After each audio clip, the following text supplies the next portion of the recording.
Good morning, America. Thanks for joining us here on the Andy Kirkendall Show, where Andy interviews actors, writers, filmmakers, athletes, musicians, songwriters, and more, and asks them, what do you do and why do you do it? So sit back, grab a cup of coffee, and enjoy the show. Good morning and welcome to Morning Moments. Thank you for joining us today. Today I have a author, writer, producer, all the way on the other side of the ocean. Actually, he's in Hawaii, and from Virginia Beach to Hawaii, I'm welcoming today Gary Ivey. Welcome to Morning Moments. Thank you so much.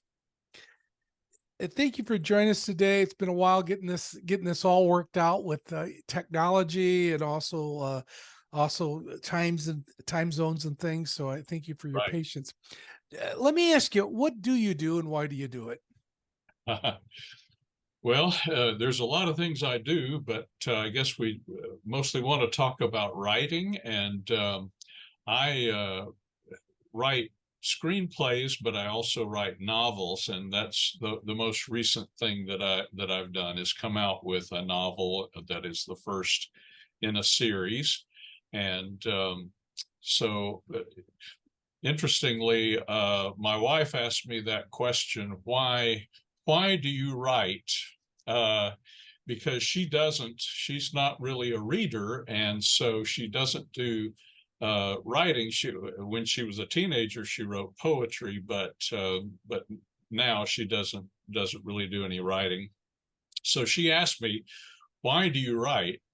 And that in the beginning stumped me a little bit, but I finally answered because I have to, and that's really the way it is. I mean, there's this creative urge that I have to do this, and there are stories that I want to tell, and so that's where that comes from.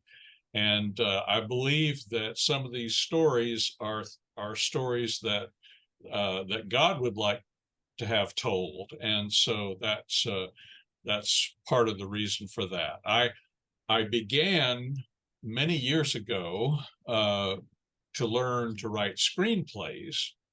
I was actually editor of a church magazine at the time, and so I started learning to write screenplays, and I've written several now, and several of them have done fairly well at film festivals. And so I was doing that, and I wrote a screenplay called Backlash that I was working with an agent at the time, and the agent convinced me that I should write it as a novel. And I had never written a novel before, but I had read a lot of novels, and so I thought that I could do it. Unfortunately, that agent had to bow out because his wife almost died in childbirth, and he had to spend all of his time with her and the children as she recovered from that. So I lost an agent in that situation, and I've had a couple of other near misses. So the books that I have published, I have self-published. Because I wanted to spend my time writing, and made some efforts to get an agent and had a couple of near misses, but I wound up self-publishing. So I published Backlash, and then Backlash 2, Justice Denied.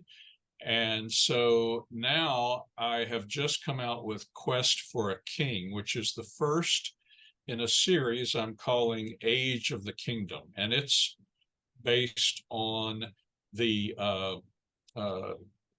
book of First Samuel, and as the series goes on, it'll go through Second Samuel and into First Kings, the period of time when Israel had a united monarchy.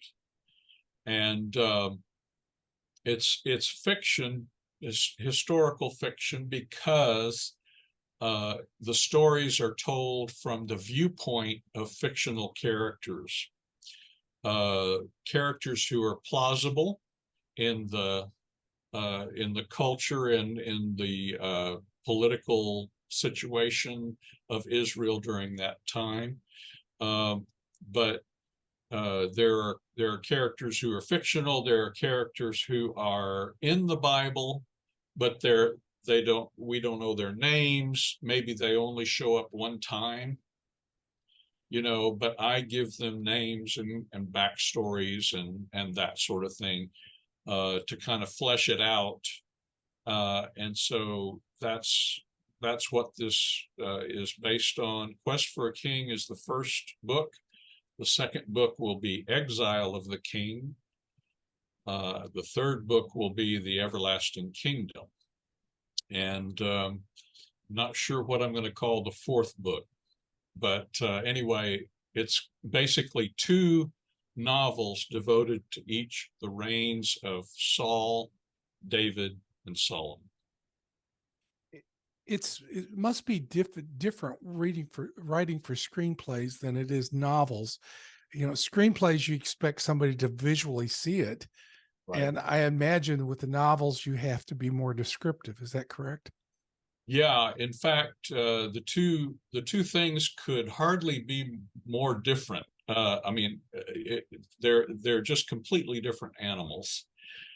Because in a novel, you can go on for pages with someone's inner thoughts, and you can easily have them think back to things that happened in the past and things like that. In a screenplay, you're basically limited to what you can see and hear. And so what the character says and what they do, that's what a screenplay is. But in a novel, you can live inside somebody's head and you can describe everything that's around them. And so, yeah, you spend a lot of time in a novel describing the surroundings and basically painting word pictures. Yeah, I can't imagine the inner struggle that Saul and David and those folks had in seeking God's purpose and will, or running away from God's purpose and will for some of them. Right. And that internal struggle that you can explore with a novel, right? Yeah, and one of the things that I do is I explore that struggle through the fictional characters. I have 2 brothers that one of them is very close to King Saul, and the other is his allegiance is to David. And so being brothers, they clash over this thing, which is really just a symbol of what was happening to the entire country, because some were supporting David and others were supporting Saul. And so it was a time of real conflict. And it's difficult to understand sometimes what God was doing, and through Samuel what he was doing. And so those are the interesting things. These stories are the most detailed stories in the Bible, pretty much, but yet there's still a lot of gaps to be filled in as far as the motivations of the characters and that sort of thing. For those who are students of the Bible and the Old Testament, it gives them a chance to explore what ifs that takes place with the novels. Mm-hmm. And for people who aren't, maybe it will whet their appetite to get into the Word and see what the Bible says about those storylines. Yeah, one of the things that I say in the preface to Quest for a King is that some of the stories in the book may be surprising to people, but that they should go back and read 1 Samuel, because there are a lot of surprising things there, which you may gloss over, or you may think you know these stories because you've heard them used as sermon illustrations and that sort of thing. But there are a lot of interesting little Easter eggs that that you don't really know about until you go deep into it. You know, as being raised in a pastor's home and going through several Sunday school classes, let me tell you, and you hear those Sunday school stories, and they're told for children. But as an adult, when you go exploring those Right. and the adult issues and the details, it brings new light to some of those stories that we've heard for years. That's right. Yeah. And some of those stories are pretty brutal.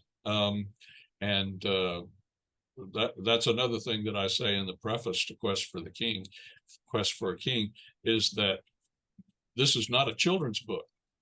Even though these stories, are favorites among children for a Sunday school, like the slaying of Goliath and so forth by David. That's one of the favorite Bible stories there is. And yet a lot of the things that were going on around that were pretty adult. Yeah, absolutely.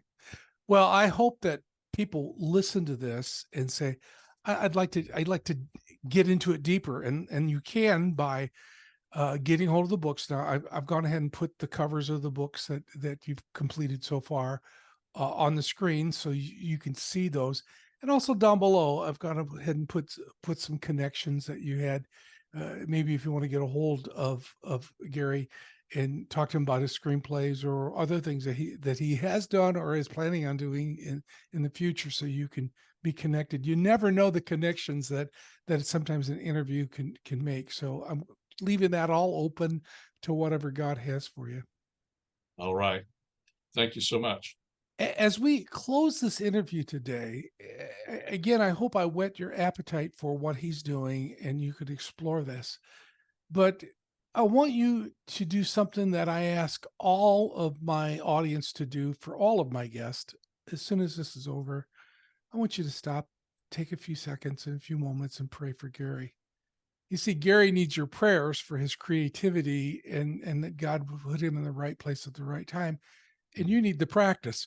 So pray that God would use him in a great way, and so that he will fulfill the purpose, the plan, the future, and the hope that God has for him. Gary, Amen. thank you for your patience and being working this all out and being my guest for Morning Moments. Well, thank you so much for having me. Keep coming back, everybody, and may God richly bless you.